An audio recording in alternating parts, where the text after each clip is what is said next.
देखिए centre of mass के concept से ही हमने इजीली ये स्प्रिंग ब्लॉक सिस्टम सॉल्व कर लिया। ये सेंटर ऑफ मास की ही बातें करते रहते हैं कि जी हाँ प्यारे बच्चों, मेरे को ये कहने में जरा भी संकोच नहीं है कि यस मुझे सेंटर ऑफ मास से प्यार हो चुका है, इश्क हो चुका है, और इसके साथ इश्क करने का फायदा ही फायदा है, नुकसान नहीं है। सेंटर ऑफ मास से इश्क करने का मतलब है रिजिड बॉडी रोटेशन से इश्क करना, कि आपको ऑटोमेटिकली नीट से जेडब्ल्यू मेन से जेडब्ल्यू एडवांस से इश्क हो जाएगा। सेंटर ऑफ मास से इश्क करने का मतलब है आपकी फिजिक्स, आपको फिजिक्स से भी इश्क हो जाएगा।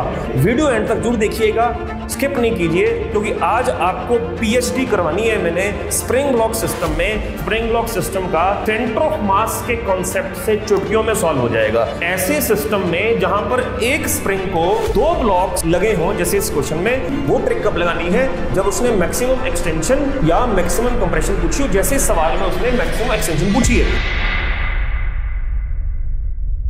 जय श्री राम, सत श्री अकाल, आदाब। स्वागत है आपका आपके अपने YouTube चैनल रोटेशन फिजिक्स पर। मैं आपका अपना प्रोफेसर वरुण शुक्ला एक बार फिर सभी प्यारे बच्चों का तहे दिल से स्वागत करता हूं आपके अपने चैनल पर। जी हां प्यारे बच्चों, मैं आपके सामने रूबरू हुआ हूं आज फिर से सेंटर ऑफ मास और रिजिड बॉडी रोटेशन का 6th लेक्चर, 6वां लेक्चर लेकर आया हूं। जो मेरे चैनल पर नया है, मैं शुरू करने से पहले बता दूं कि ये सेंटर ऑफ मास और रिजिड बॉडी रोटेशन की एक लेक्चर सीरीज चल रही है, जिसमें मैं बेसिक लेवल से लेकर सभी थ्योरेटिकल कॉन्सेप्ट आपकी दिमाग में घुसा रहा हूं। सॉरी, कोई शब्द और मुझे नहीं मिला तो मैं यही फ्लो में बोल गया, ठीक है, और मैं ये एडिट भी नहीं करूंगा, राइट। तो उसके अलावा मैं कॉन्सेप्ट्स के अलावा NEET level, JW main level और जेडब्ल्यू एडवांस लेवल यानी आईआईटी भी कवर कर रहा हूं।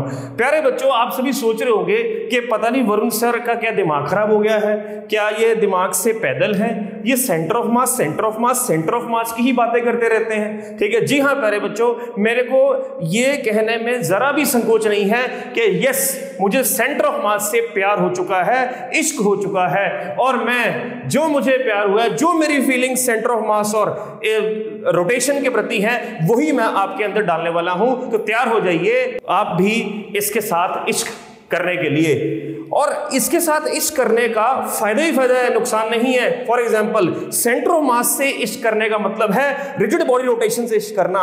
सेंटर ऑफ मास से इश्क करने का मतलब है कि आपको ऑटोमेटिकली नीट से जेडब्ल्यू मेन से जेडब्ल्यू एडवांस से इश्क हो जाएगा। सेंटर ऑफ मास से इश्क करने का मतलब है आपकी फिजिक्स, आपको फिजिक्स से भी इश्क हो जाएगा।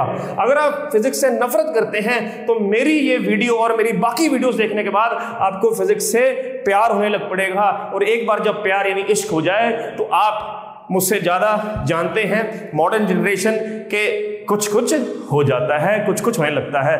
अब ये बोलने के बाद मेरी बीवी जब ये वीडियो देखेगी वो कहेगी यार कैसा पागल आदमी है, इसको पता नहीं कितनी बार इश्क होता है, रोज इश्क होने पड़ा। उससे कौन समझाए कि ये परमानेंट इश्क है, ये टेम्पररी इश्क नहीं, ये फिजिक्स के साथ इश्क है। जी हाँ प्यारे बच्चों, तो सेंटर ऑफ मास का ये 6th लेक्चर है। आज इस लेक्चर में मैं स्प्रिंग ब्लॉक सिस्टम की मास्टरी करवा दूंगा आपको। जी हाँ प्यारे बच्चों, स्प्रिंग ब्लॉक सिस्टम्स जिसका क्वेश्चन आप पुराने जितने मर्जी एग्जाम्स चेक कर लेना, कोई भी एग्जाम चेक कर लेना, आता ही आता क्वेश्चन है। स्प्रिंग ब्लॉक सिस्टम, एक तो वर्क पर एनर्जी हो गया, ये सेंटर ऑफ मास का चैप्टर हो गया, रिजिड बॉडी रोटेशन हो गया, इवन सिंपल हार्मोनिक मोशन हो गया, इवन 12वीं में भी ये किसी ना किसी वे में इन्वॉल्व रहता है। तो आज मेरी गारंटी है, मेरी वीडियो एंड तक जरूर देखिएगा, और जो चैनल पर नए हैं, वो जो पहली बार देख रहे हैं मुझे, मेरा चैनल पे विजिट कीजिए। अगर आपको मेरी वीडियोस पसंद आए तो सब्सक्राइब कीजिए, लाइक कीजिए, कमेंट कीजिए, और डू प्रेस दी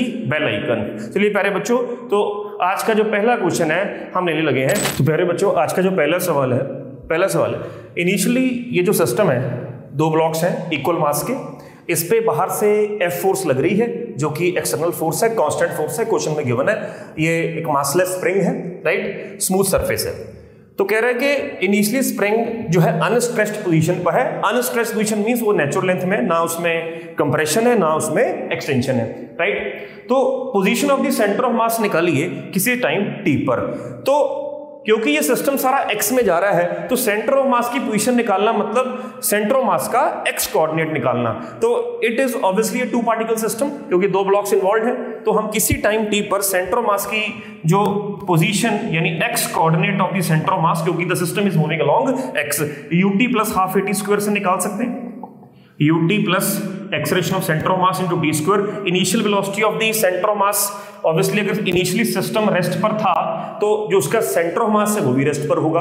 तो इनिशियल वेलोसिटी 0 ले लो, तो 0 plus acceleration of the centre of mass means इस सिस्टम की एक्सेलरेशन। तो इसको पूरा सिस्टम मान लीजिए, तो सिस्टम की एक्सेलरेशन न्यूटन सेकंड लॉ से F over m plus m, that is F over 2m। यही सेंटर ऑफ मास की एक्सेलरेशन होगी into t square. So this becomes ft square by 4m। So this is the answer of the first part. ठीक है जी। Second part क्या है, if the extension of the spring is x not, अगर किसी समय पर spring में extension t है, किसी भी इंस्टेंट ऑफ टाइम t पर, find the displacement of the two blocks at this instant. तो किसी टाइम t पर स्प्रिंग में अगर एक्सटेंशन है तो ये दोनों ब्लॉक्स की डिस्प्लेसमेंट कितनी कितनी होगी। चलो इसको डायग्रामेटिकली समझते हैं। तो डायग्राम बनाते हैं। तो इनिशियली क्या था, ये m ब्लॉक था, इनिशियली स्प्रिंग अनस्ट्रेच्ड था, यहां बाहर से फोर्स लग रही थी। अब देखिए होगा क्या, ये इस फोर्स के कारण थोड़ा आगे जाएगा, ये थोड़ा आगे जा चुका होगा, क्योंकि जब सेंटर ऑफ मास से डिस्प्लेस कर गया होगा t टाइम पर, तो ये सिस्टम भी, ये दोनों ब्लॉक्स भी डिस्प्लेस कर गए होंगे। तो ये मान लीजिए यहाँ कहीं पहुंच गया होगा। तो इसकी इनिशियल पोजीशन से, अपनी इनिशियल पोजीशन से ये कितना आगे चला गया होगा हमें पता नहीं। आप कुछ भी ये मान लीजिए फर्स्ट ब्लॉक है, ये सेकंड ब्लॉक है, तो मान लीजिए x2 आगे चला गया। ऐसे ही ये भी आगे आ गया होगा, तो ये यहाँ आ गया होगा, ये m, ये फर्स्ट ब्लॉक यहाँ पहुंच गया, सेकंड यहाँ पहुंच गया, राइट। तो ये भी अपनी इनिशियल पोजीशन से कितना आगे जा चुका होगा, let us suppose x1, right.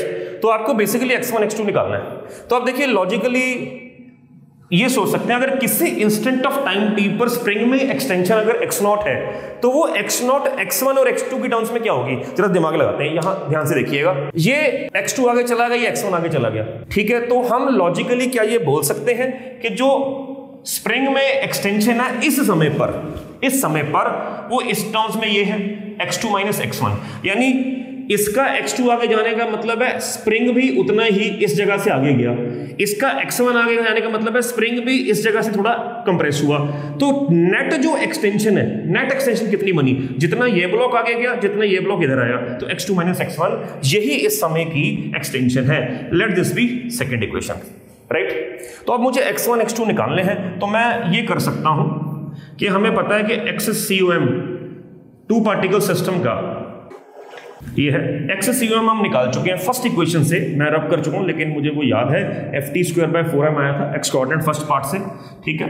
So m1 is m, x1, m2 is m, x2 नीचे m प्लस m। तो ये कितना बन गया आपका, नीचे 2m आ गया, m कॉमन आ गया, सो अंदर आ गया x1 plus x2 by 2m, that is ft square by 4m। यहां से ये कट गया, ठीक है, 2 से 2 कट गया। सो दिस इंप्लाइज जो x1 प्लस x2 है वो बन गया है ft square by 2m। Let this be third equation. तो मेरे पास सेकंड और थर्ड इक्वेशन देखो, दोनों आपके पास साइमल्टेनियस इक्वेशन है। Let us solve this. अगर मैं 2 और 3 को प्लस करूं तो क्या आता है, सो प्लस करने के बाद ये x2 माइनस x1 x0 था, और ये आपका x2 plus x1 ft square bye 2m था, तो प्लस कर दिया, यहां से ट्वाइस ऑफ x मिल गया, x0 plus ft square bye 2m, मुझे तो x2 चाहिए, तो ये बन गया हमारे पास x0 by 2 plus ft square by 4m। This is the first answer. This is the position of the this particle at any instant of time t.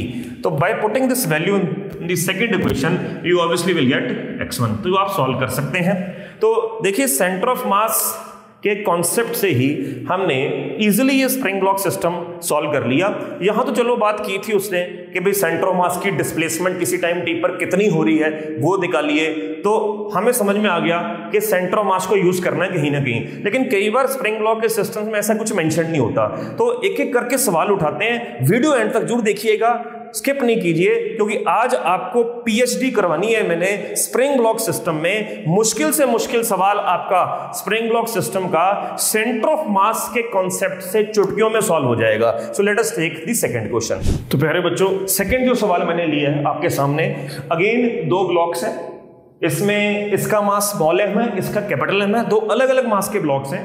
आप बड़े ब्लॉक को, यानी ये मैंने मान लिया कि बड़ा ब्लॉक होगा, इसको F4 से खींच रहे हो, इनिशियली सरफेस स्मूथ है और रेस्ट पे पड़ा है, कितनी मैक्सिमम एक्सटेंशन है स्प्रिंग की वो निकालनी है। ठीक है, अब देखो बच्चों, यहां पर तो कुछ ऐसा मेंशन नहीं है, जैसे पिछले न्यूमेरिकल में मेंशन था कि भाई किसी टाइम टी पर सेंटर ऑफ मास की डिस्प्लेसमेंट निकालो। तो फिर भी मैं आपको ये एक शानदार ट्रिक्स ही समझा रहा हूं कि कैसे अपने सवाल को जल्दी सॉल्व करना है। ठीक है, तो चलिए मैं पहले एक मेथड से करता हूं, फिर इसी क्वेश्चन को मैं दूसरे मेथड से भी सॉल्व करके बताऊंगा। दोनों ही मेथड आपके लिए इंपॉर्टेंट है, तो जो आपको पसंद है फिर आपने कर लेना है। तो मेथड 1 क्या होगा, late us solve this question by method 1। सबसे पहले हम निकाल लेते हैं कि इस सिस्टम की सेंटर ऑफ मास की एक्सप्रेशन कितनी है। टू पार्टिकल सिस्टम है, तो ऑब्वियसली एक ही फोर्स बाहर से लग रही है, F/m+m। ये एक्सेलरेशन ऑफ सेंटर ऑफ मास हम निकाल सकते हैं। ठीक, तो देखिए जब भी ऐसे सिस्टम में जहां पर एक स्प्रिंग को दो ब्लॉक्स लगे हों, जैसे इस क्वेश्चन में, तो एक खास ट्रिक होती है। खास ट्रिक क्या होगी, वो ट्रिक लगानी है जब उसने मैक्सिमम एक्सटेंशन या मैक्सिमम कंप्रेशन पूछी हो। आई रिपीट, वो ट्रिक कब लगानी है, जब उसने मैक्सिमम एक्सटेंशन या मैक्सिमम कंप्रेशन पूछी हो। जैसे इस सवाल में उसने मैक्सिमम एक्सटेंशन पूछी है, तो याद रखें कि ऐसे सिस्टम में, ऐसे दो ब्लॉक्स और एक सिंगल सिस्टम में ट्रिक ये होता है कि स्प्रिंग अपनी मैक्सिमम एक्सटेंशन स्टेट में तभी आएगा जब दोनों ब्लॉक्स की रिलेटिव स्पीड 0 है, या हम कह सकते हैं दोनों ब्लॉक्स की स्पीड सेम आ जाए। आई रिपीट, दोनों ब्लॉक्स की रिलेटिव स्पीड 0 आ जाए। 0 तभी आएगी जब दोनों ब्लॉक्स की स्पीड उस इंस्टेंट का मतलब है मैक्सिमम एक्सटेंशन वाले इंस्टेंट पर दोनों blocks will acquire the same speed. ये कॉन्सेप्ट दिमाग में रखना है। ठीक है, अब यहां पर अगर एक्सप्रेशन ऑफ सेंटर मास आ चुकी है, तो let us use this. V निकालनी हमने कि एक इंस्टेंट पर दोनों ने सेम स्पीड एक्वायर कर ली। V चले रेस्ट से थे, ये एक्सेलरेशन ऑफ सेंटर ऑफ मास हमने डाल दी। S of centre of mass, displacement of centre of मास कितनी आएगी टू पार्टिकल सिस्टम के लिए, m1x1, इस केस में mx1 plus mx2 upon m+m। So this is v²। Let this be second equation, right. ठीक है प्यारे बच्चों, तो देखिए ध्यान से कि एक्सेलरेशन हमने निकाल ली थी सेंटर ऑफ मास की, यानी इस क्वेश्चन को हम सेंटर ऑफ मास के लॉजिक से ही कर रहे हैं, और फिर हमने कोई ना कोई काइनेमेटिक इक्वेशन यूज करके हमने v² निकाल ली, राइट। हमने तो मैक्सिमम एक्सटेंशन की तरफ बढ़ना है। तो चलिए let us apply work energy theorem on the complete system. Work energy theorem लगाने की कोशिश करते हैं। तो वर्क एनर्जी थ्योरम जब लगाओगे पूरे सिस्टम पर, तो पूरे सिस्टम पर बाहर से केवल एक फोर्स लग रही है, बाकी सारी फोर्सेस तो अगर आप कहोगे सर इस पे तो स्प्रिंग फोर्स भी लग रही है दोनों ब्लॉक्स पर, जब आपने पूरा सिस्टम मान लिया तो केवल एक ही external force, that is F, right. तो work done by the F must be equal to the change in kinetic plus the change in potential energy, क्योंकि इस सिस्टम में ब्लॉक्स की काइनेटिक एनर्जी भी लगातार चेंज हो रही है, और क्योंकि स्प्रिंग एक्सटेंशन स्टेट में जाएगा तो उसकी पोटेंशियल एनर्जी भी चेंज होगी। तो वर्क एनर्जी थ्योरम की जो स्टेटमेंट होती है कि work done on the system is equal to change in total mechanical energy, वो हम इस्तेमाल कर रहे हैं। ठीक है प्यारे बच्चों, तो यहां पर क्योंकि ये जो फोर्स इसके साथ लगी है, तो मैंने मान लिया कि इसकी डिस्प्लेसमेंट x2 थी और इसकी x1 थी, लेकिन क्योंकि डायरेक्टली इस पे अटैच्ड है तो इसका वर्क केवल F×x2 होगा, F×x2। तो चेंज इन काइनेटिक एनर्जी कितनी होगी पूरे सिस्टम की, half m+m × v²। Change in potential energy कितनी होगी, हाफ k × मैक्सिमम एक्सटेंशन। तो जो मैक्सिमम एक्सटेंशन होगी प्यारे बच्चों, तो वो जैसे मैंने पिछले क्वेश्चन में आपको समझाया था, अगर इसकी x2 डिस्प्लेसमेंट है, इसकी x1 डिस्प्लेसमेंट है, तो कितनी होनी चाहिए, x2 - x1। तो x2 - x1 हमने निकालना है। तो इसका आंसर तभी आएगा जब यहां से v² की वैल्यू उठाकर आप यहां डाल दोगे, तो you will get the answer of x2 - x1। तो ऐसे किया जाएगा। अब ध्यान से देखो, अगर आप इसको सॉल्व करोगे ना बाद में, तो थोड़ा सा लेंथी कैलकुलेशन जाएंगी, राइट। तो हमने जो मेथड 1 ये सॉल्व किया, सेंटर ऑफ मास के कॉन्सेप्ट से ये हमने with respect to ground solve किया। ठीक है, जब हमने with respect to ground solve किया तो 3 स्टेप्स में तो आंसर इक्वेशन बन गई, लेकिन आंसर निकालने में थोड़ी दिक्कत आएगी। ये देखो इतनी बड़ी इक्वेशन यहां डाली जाएगी, फिर कुछ रीअरेंजमेंट करनी होगी। हालांकि नॉर्मल मैथ्स ही है, कर सकते हो, लेकिन फिर भी मेथड 2 मेरा पर्सनल फेवरेट है, तो मैं आपको सजेस्ट करूंगा कि आप मेथड 2 को जितना फॉलो करें उतने जल्दी आपके आंसर आएंगे ऐसे क्वेश्चन में। तो लेट अस सी मेथड 2। तो प्यारे बच्चों, मेथड 2 बड़ा शानदार है, और हो सकता है आपने ये मेथड ऑब्वियसली जहां पढ़े हो सकता है वहां किया हो, चाहे ना किया हो, तो लेकिन किया ना किया ध्यान से देखिएगा, बहुत ही शानदार मेथड है ये। ठीक है, सो लेट अस सी मेथड 2। ठीक है, तो देखिए हमने करना क्या है। अब हमने मेथड 2 में जो फ्रेम लेना है, so now we are solving this question with respect to centre of mass frame. देखिए जब आप सेंटर ऑफ मास के विद रिस्पेक्ट टू सारी कैलकुलेशंस करते हो तो एक बात याद रखना, सेंटर ऑफ मास के विद रिस्पेक्ट टू हर चीज जीरो हो जाती है। हर चीज जीरो का मतलब है सेंटर ऑफ मास के with respect to A centre of mass zero है, सेंटर ऑफ मास के with respect to B centre of mass zero है। तो जब आपने अपना ऑब्जर्वर सेंटर ऑफ मास के ऊपर बिठा दिया तो उसके विद रिस्पेक्ट टू सारी चीजें जीरो है। ठीक है, पिछला क्वेश्चन हमने ग्राउंड के विद रिस्पेक्ट टू किया था, तो ये फर्क है। इसलिए नाउ आई एम चूजिंग, कौन सा फ्रेम मैं चूज कर रहा हूं, सेंटर ऑफ मास का फ्रेम। ठीक, और सेंटर ऑफ मास की एक्सेलरेशन भी है F/m+m, तो यानी it is an accelerating frame. अगर ये एक्सेलरेटिंग फ्रेम है, पिछला question with respect to ground किया था तो हमने सूडो फोर्स वगैरह मार्क नहीं की। तो ये क्योंकि एक्सेलरेटिंग फ्रेम है, क्योंकि सेंटर ऑफ मास की एक्सेलरेशन है, तो हमें सूडो फोर्स लगानी पड़ेगी। ठीक है, तो अगर फ्रेम इधर जा रहा है तो इस पे सूडो फोर्स पीछे लगेगी। कितनी लगेगी, जितना इसका मास है मल्टीप्लाई पर जितनी सेंटर ऑफ मास की एक्सेलरेशन, जो कि F/m+m है, सो this is the pseudo force है, ऐसे इस पे पीछे लगेगी जितना इसका मास है और जितनी सेंटर ऑफ मास की एक्सेलरेशन है, दैट इज F/m+m। अब इस पे इसमें से माइनस कर लीजिए तो नेट फोर्स कितनी आएगी, तो इस पे जो नेट फोर्स है वो F' मान लेता हूं। ठीक है जी, तो वो कितनी आ गई है, that is F- mf/m+m। Late us solve this. तो ये आ जाएगा Fm + F_M -mf/m+m, ये से कैंसिल हो जाएगा, तो ये आ गया mf/m+m। तो अब ध्यान से देखिए, ये वाली फोर्स जो इस तरफ अब नेट फोर्स बनी, राइट, वो मैं अगली डायग्राम में मार्क कर देता हूँ, थोड़ा क्लैरिटी हो जाएगी। दिस वाज कैपिटल, तो ये जो F' है वो ये है, और इधर भी सेम ही है, तो वो भी F' ही होगी।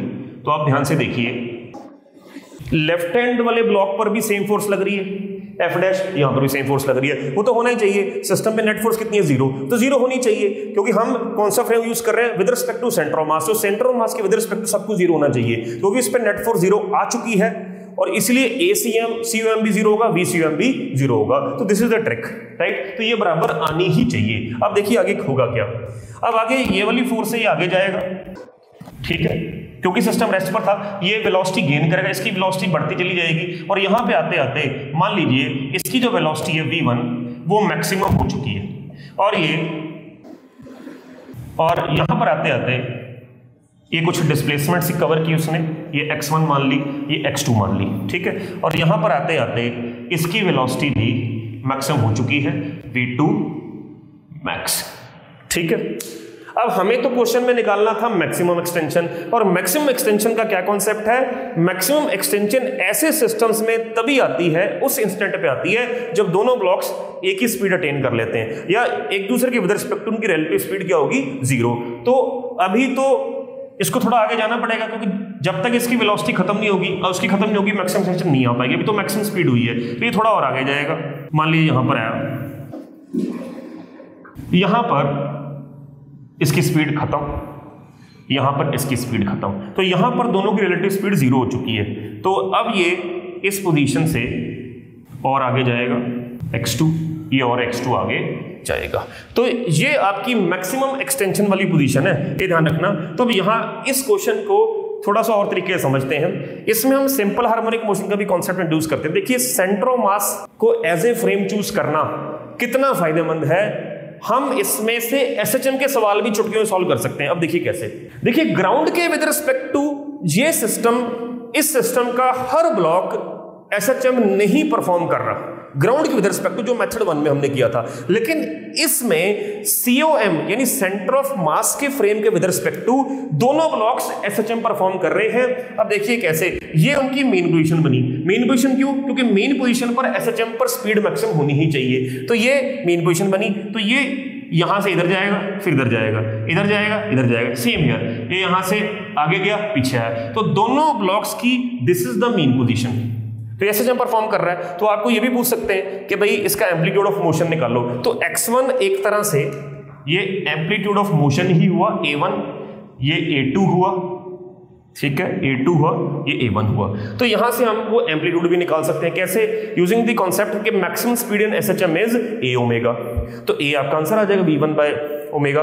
ओमेगा कैसे आएगा? Root of k by m। यहां पर वो दोनों का अपने नेट आपको निकालना पड़ेगा स्प्रिंग कांस्टेंट। तो देखिए इतना फायदा। खैर अभी एसएचएम की बात तो नहीं कर रहे, तो अब हमें देखना है कि इस स्प्रिंग की जो मैक्सिमम एक्सटेंशन आई वो ऑब्वियसली इस पोजीशन पर आई। तो इसमें जो मैक्सिमम एक्सटेंशन है वो कितनी है? a1 plus a1 plus a2 plus a2, यानी this is the maximum extension position. तो ये जो स्प्रिंग की मैक्सिमम एक्सटेंशन पोजीशन है, जो maximum extension I x max, this plus this plus this plus this, तो it is twice of a1 plus a2, ठीक है। तो ये हमें निकालना है। Let this be first equation. चलो अब इसको एक एक तरह सॉल्व करते हैं। तो पहले बच्चों सॉल्व करते हैं इसको। तो अब देखिए यहाँ पे ध्यान से कि जो स्प्रिंग फोर्स होगी दोनों केसेस में जो पीछे खींच रही होगी वो ऑब्वियसली एफ डैश के बराबर ही होगी। तो F S is equal to F dash कितनी है? वो M F upon M plus M, ठीक है। एंड स्प्रिंग फोर्स का फॉर्मूला क्या होता है? के एक्स, इस केस में एक्स यानी a1 प्लस a2। आप पिछली डायग्राम देख लीजिए, जिसको मैंने x1 प्लस x2 माना था, a1 प्लस a2 हमने ले लिया, राइट। तो फिर ये वैल्यू यहाँ डाल दी, तो ये आ गया M F upon M plus M is K O into a1 plus a2, ठीक। तो यहाँ से a1 प्लस a2 की वैल्यू आ गई M F upon M plus M into K. लेकिन हमें तो मैक्सिमम एक्सटेंशन चाहिए थी, वो हमने लास्ट पार्ट में निकाली हुई थी। क्या थी वो? Twice of a1 plus a2। तो a1 प्लस a2 की वैल्यू यहाँ डाल दीजिए। So it becomes twice M F upon M plus M, ठीक है जी, into K. So this is the maximum extension, ठीक है। तो एफ एस एफ डैश के बराबर आ गई और एफ एस की वैल्यू ये भी होती है। तो M F is equal to this, यहां से के नीचे चला गया, मैक्सिमम एक्सटेंशन निकालें। This is the concept. तो let us take another question. तो प्यारे बच्चों अगला जो सवाल है, यहां पे भी अगेन दो ब्लॉक्स हैं। यहां पे किसी तरह इसको अचानक से धक्का मारा, अचानक से एक शार्प इंपल्स दी है M2 ब्लॉक को, जिससे कारण उसकी उस इंस्टेंट पर जो स्पीड आ गई v0 आ गई, ठीक है। Find the velocity of the centre of mass and the maximum elongation that the spring will suffer. तो let us solve this question, right. तो अगेन कॉन्सेप्ट यही है, we are solving this question with respect to the frame of centre of mass. तो centre of mass के frame के with respect to हम इसको solve कर रहे हैं, उससे चीजें थोड़ी सी आसान आ जाती है और उससे थोड़ी वैरायटी कवर हो जाती है। एसएचएम भी साथ के साथ ही कवर हो जाता है उससे, ठीक है। तो क्या करना है? पहला पार्ट तो चलो निकाल लेते हैं, simple. Velocity of centre of mass two particle system m1 v1, इसकी वेलोसिटी है नहीं, plus m2 v2 upon m1 plus m2। तो ये तो विद रिस्पेक्ट टू ग्राउंड हमारी सेंटर ऑफ मास की वेलोसिटी आ गई। This is the first part. तो फर्स्ट पार्ट तो चलो सिंपल है, इसको आगे यूज करेंगे।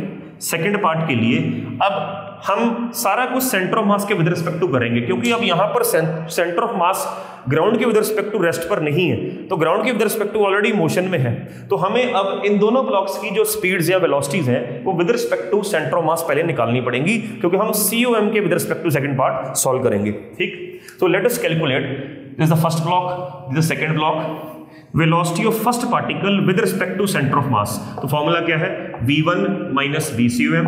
v1 0, कोई वेलोसिटी नहीं है, सेंटर ऑफ मास की वेलोसिटी आपको पता है, ठीक। Similarly let us calculate the velocity of the second particle with respect to centre of mass, that is v2 minus VCOM। v2 कितना है? v0 माइनस VCM ठीक है, इसको प्रॉपर सॉल्व कर लेते हैं, एलसीएम ले लेते हैं। सो this is m1 v0 plus m2 v0 minus m2 v0, तो ये आ गई m1 v0 upon m1 plus m2। तो दोनों वेलोसिटीज आ चुकी हैं। तो अब हम इन्हीं के विद रिस्पेक्ट टू करेंगे सारा कुछ। अब इसको डायग्राम को रीड्रॉ करते हैं। Let me rub this board, एक सेकेंड। तो प्यारे बच्चों डायग्रामेटिकली समझिए, सिस्टम यहां से जा रहा था। अब with respect to centre of mass क्या है, सेंटर ऑफ मास के विद रिस्पेक्ट टू इसकी वेलोसिटी का साइन माइनस आ गया। माइनस मींस ये इधर जाना शुरू हुआ इतनी स्पीड से v1 c1 से, ये राइट साइड देखो पॉजिटिव है, ये इधर जाना शुरू हुआ इतनी स्पीड से। तो जाहिर सी बात है ये यहां से यहां पहुंच गया, तो यहां इसके पास कोई ना कोई स्पीड है, तो मैक्सिमम एक्सटेंशन पर वो स्पीड जीरो हो जाएगी। मान ली यहां पे जीरो होगी, इसकी भी यहां पे जीरो होगी, ठीक है जी। अब होगा क्या, ये इसका एम्पलीट्यूड हो जाएगा, ये इसकी मीन पोजीशन बन जाएगी, एम्पलीट्यूड हो जाएगा, ठीक। फिर स्प्रिंग वापस खींचेगा, ये फिर यहां पर आएगा, फिर ये आगे जाएगा अपनी मीन पोजीशन से कंप्रेशन स्टेट में जाएगा, तो वो भी एम्पलीट्यूड सेम ही होगा। तो एक तरह से इस पोजीशन के अबाउट ये एसएचएम परफॉर्म कर रहा है, ठीक है। हालांकि हमें पूछा नहीं वो, तो अब हम इसको समझ लेते हैं, एनर्जी कंजर्वेशन से कर लेते हैं। शुरुआत में सेंटर ऑफ मास के फ्रेम के विद रिस्पेक्ट टू दोनों के पास, क्योंकि दोनों एसएचएम परफॉर्म कर रहे हैं, सेंटर ऑफ मास के विद रिस्पेक्ट टू, ग्राउंड के विद रिस्पेक्ट टू नहीं, तो इनके पास स्पीड्स हैं, तो दोनों के पास काइनेटिक एनर्जी है। तो हम करेंगे हाफ m1 v cum का square plus half m2 v2 c1 का स्क्वायर, ठीक है। यहां पर ये नेचुरल स्टेट में, ये मैक्सिमम एक्सटेंशन की स्टेट है, तो यहां और यहां के बीच में हम एनर्जी कंजर्वेशन लगा देते हैं। मैक्सिमम एक्सटेंशन स्टेट पे आपको पता है काइनेटिक एनर्जी खत्म हो जाती है, तो केवल यहां पर मैक्सिमम एक्सटेंशन है जो कि a1 प्लस a2 ही है, तो half K a1 plus a2 का स्क्वायर, यानी यहां पर इस क्वेश्चन में x मैक्सिमम है a1 प्लस a2 जो कि निकालना है। देखिए कंफ्यूज नहीं होना, पिछले क्वेश्चन में आप कहोगे सर वहां पे twice of a1 plus a2 लिया, सेम क्वेश्चन था, लेकिन वहां पे बात कुछ और थी। वहां पे बात ये थी कि यहां पहले से ही वेलोसिटी दी हुई है एक ब्लॉक की, वहां पर वो रेस्ट से चलकर एक पॉइंट पर अपनी स्पीड मैक्सिमाइज करेंगे, फिर मैक्सिमम स्टेट के बाद आगे भी जाएंगे। क्यों? क्योंकि वो एसएचएम परफॉर्म कर रहे हैं। आपको पता है कि मैक्सिमम वेलोसिटी एसएचएम में तभी होती है मीन पोजीशन पर, तो उसको दूसरी एक्सट्रीम पोजीशन पे पहुंचना ही था। यहां पर ऐसा नहीं है, यहां पे ऑलरेडी वेलोसिटी है, तो अब अगले स्टेप पर वो वेलोसिटी खत्म हो ही जाएगी। तो जहां पर भी खत्म हो जाएगी वेलोसिटी, वो ऑब्वियसली मैक्सिमम एक्सटेंशन वाली पोजीशन होगी। तो ध्यान से पिछला क्वेश्चन इस क्वेश्चन को दोबारा देखना है, ये इतने आसान क्वेश्चन नहीं है, इसलिए मैंने जो गरारी है ना इसमें वो समझा दिया आपको, राइट, कि क्यों यहां पर twice of a1 plus a2 नहीं हुई एक्सटेंशन और पिछले क्वेश्चन में डबल क्यों हुई, तो ध्यान से देखिएगा, ठीक। तो ये हो गया, हम आपको a1 प्लस a2 निकालना है, तो कुछ नहीं है, बस ये वैल्यूज डाल दीजिए यहां से उठाकर। तो v1 c1 की वैल्यू कितनी है, m2 into v0 upon m1 plus m2 का होल स्क्वायर। ऐसी v2 cm की वैल्यू ये है आपकी m1 v0 upon this is equal to half K a1 plus a2 का होल स्क्वायर। तो जनरल फॉर्म में यहाँ पे बड़े आराम से आंसर बन जाएगा आपका a1 प्लस a2, जो कि इसमें मैक्सिमम एक्सटेंशन है। बहुत ही शानदार सवाल है ये, इनको बार बार जरूर देखिएगा।